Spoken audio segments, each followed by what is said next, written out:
வணக்கம் மாணவர்களே. இன்று நாம் நலக்கல்வி ஆண்டு 1 பாடத்தில் இணைந்துள்ளோம். இன்று நாம் படிக்கவிருக்கும் பாடத்தலைப்பு உணவு முறை மற்றும் சத்துள்ள உணவுகள். கற்றல் தரம் 9.1.1 சத்துணவின் வகைகளை அறிவர். 9.1.2 சத்துணவுகளை உண்ணும் அவசியத்தை புரிந்து கொள்வர். வாருங்கள் மாணவர்களே, பாடத்திற்கு செல்லலாம்.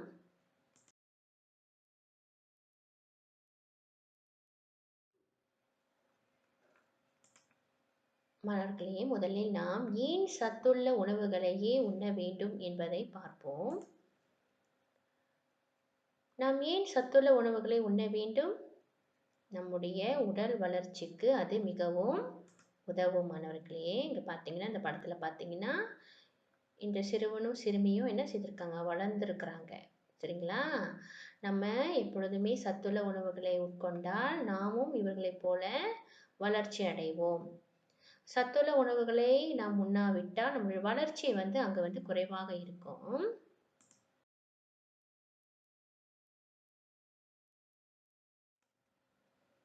சரி மாணவர்களே, நாம் அடுத்த காரணத்தை பார்ப்போம்.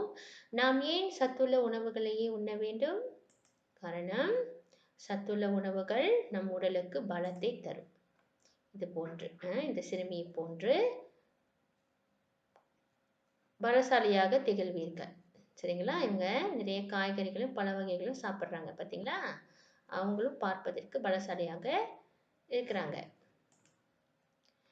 இது போன்ற உடலுக்கு பலத்தை தரும் காய்கறிகளையும் பழ வகைகளும் நாம் உட்கொள்வதனால் நாம் இவர்களை போன்று ஓடியாடி விளையாட முடியும். ஏனென்றால் நம்ம உடல் பலமாக இருந்தால் தானே நம்ம நடமாட முடியும். அப்படி இல்லைன்னா உடல் எப்படி இருக்கும்? சோர்வாக இருக்கும், களைப்பாக இருக்கும். ஆக நாம் பலத்தை தரும் உணவுகளை தேர்ந்தெடுத்து சாப்பிட வேண்டும் மாணவர்களே.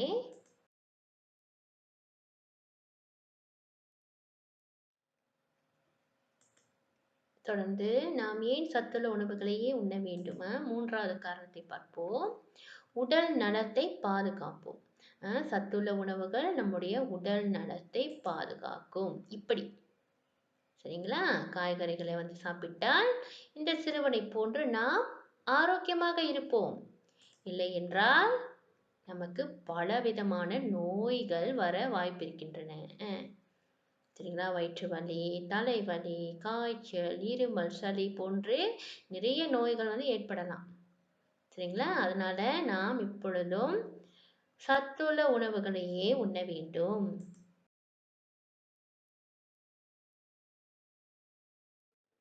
சரி மாணவர்களே, இப்பொழுது உங்கள் பாடநூல் பக்கம் 90 எடுத்துக்கொள்ளுங்கள் மாணவர்களே. பக்கம் 90ல் ஒரு உரையாடல் இருக்கின்றது. வாருங்கள் வாசிப்போம். அம்மா, ஏன் காய்கறிகள் வாங்குகிறீர்கள்? இவற்றில் நிறைய சத்துக்கள் அடங்கியுள்ளன. பழங்களில் சத்துக்கள் உள்ளனவா அம்மா? ஆமாம் நாதன், பழங்களிலும் அதிகமான ஊட்டச்சத்துக்கள் நிறைந்துள்ளன. சோறு, ரொட்டி, பால், முட்டை, மீன் ஆகியவையும் சத்துள்ள உணவுகள்தாம். அவற்றை நாம் அன்றாடம் உணவில் சேர்த்து கொள்ள வேண்டும். ஆமாம் நாதன், சத்துள்ள உணவினை உண்பதால் நாம் ஆரோக்கியமாக வாழ முடியும். இனிமேல் நானும் சத்துள்ள உணவையே உண்பேன் அம்மா. சரி, இந்த உரையாடல்ல பார்த்தீங்கன்னாக்கா நாதனுடைய அம்மா மற்றும் நாதனுடைய அப்பா உரையாடி இருக்கிறாங்க. சரிங்களா? இந்த உரையாடல அதிகமான சத்துக்கள் நிறைந்த உணவுகள் உதாரணங்கள்லாம் கொடுத்துருக்குறாங்க. பார்ப்போமா? அது என்னென்னு? காய்கறிகள், பழங்கள், சோறு, ரொட்டி, பால், முட்டை, மீன் இவை யாவும் சத்துள்ள உணவுகள். சரிங்களா மாணவர்களே? சத்துள்ள உணவுகளை உண்பதால் நாம் எப்படி வாழ முடியும்? ஆரோக்கியமாக வாழ முடியும். நீங்களும் நாதனை போன்றே சத்துள்ள உணவுகளை உண்ண தயாராகுங்கள் மாணவர்களே.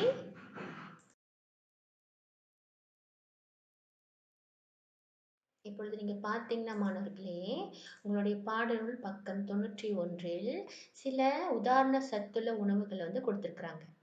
சரிங்களா? பார்ப்போம். பால், மீன், ரொட்டி, சோறு, முட்டை, பழங்கள், இறைச்சி, காய்கறிகள். இவை அனைத்துமே சத்துள்ள உணவுகள் தான். சரிங்களா?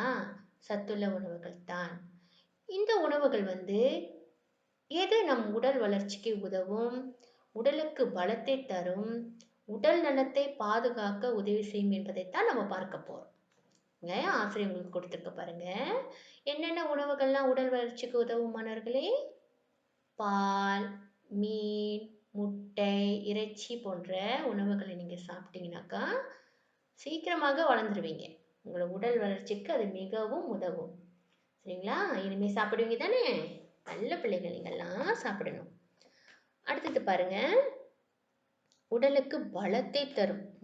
உடலுக்கு பலத்தை தந்தால் நீங்கள் ஆரோக்கியமாக வாழலாம், ஓடி ஆடி விளையாடலாம், சுறுசுறுப்பாக வேலைகளில் இயங்கலாம். இது போன்ற உணவுகளை உட்கொண்டார். ரொட்டி, சோறு, உருளைக்கிழங்கு, பிறகு தானிய உணவுகள்.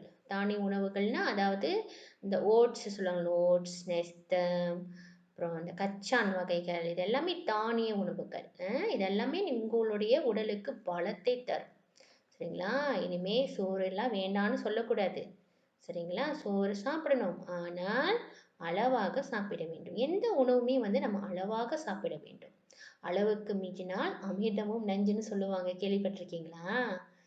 சரி, இப்போ மூன்றாவது பாருங்க, உடல் நலத்தை பாதுகாக்கும். எந்த மாதிரியான உணவுகள் உங்களுடைய உடல் நலத்தை பாதுகாக்கும்? காய்கறிகள் மற்றும் பழங்கள். அவ்வளவு சத்துக்கள் நிறைந்திருக்கின்றது காய்கறிகளிலும் பழங்களிலும். ஆனா இது போன்ற உணவுகளை தான் பெரும்பாலானவர்கள் வேண்டாம் என்று தவிர்ப்பார்கள். சரிங்களா?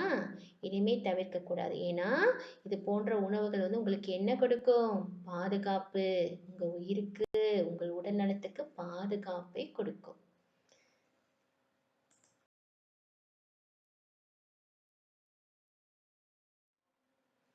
சத்துள்ள உணவுகளை உண்ண வேண்டும் என்று படித்தோம். இப்பொழுது தவிர்க்க வேண்டிய உணவுகளை பற்றி பார்ப்போம். சரிங்களா? இது போன்று உணவு வகைகளை நீங்கள் தவிர்க்க வேண்டும்.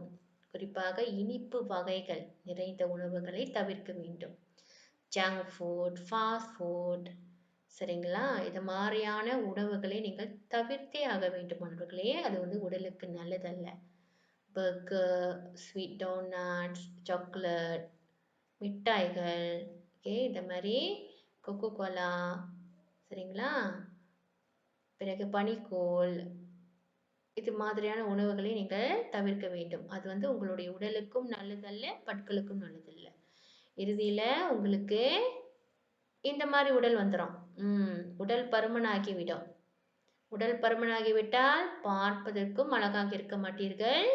அது உங்களுடைய உடலுக்கும் நல்லதல்ல. சரிங்களா? பலவிதமான நோய்கள் வருமானவர்களே உடல் பருமனாகிவிட்டால். ஆக இது போன்ற உணவுகளை தவிர்ப்பீர்களா? நிச்சயமாக தவிர்ப்பீர்கள். காரணம் நீங்கள் அனைவரும் நல்ல பிள்ளைகள்.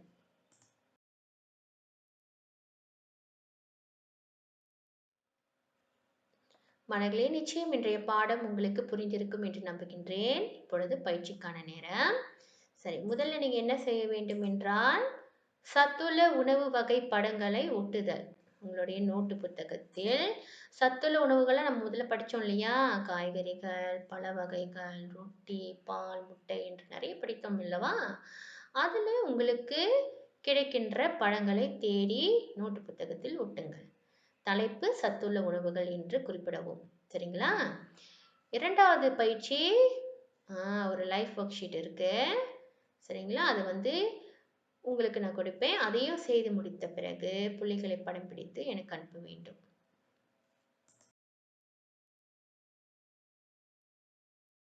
இன்றைய பாடம் உங்களுக்கு முற்றிலும் விளங்கியிருக்கும் என்று நான் நம்புகின்றேன் மாணவர்களே. மீண்டும் அடுத்த பாடத்தில் சந்திப்போம். நன்றி, வணக்கம்.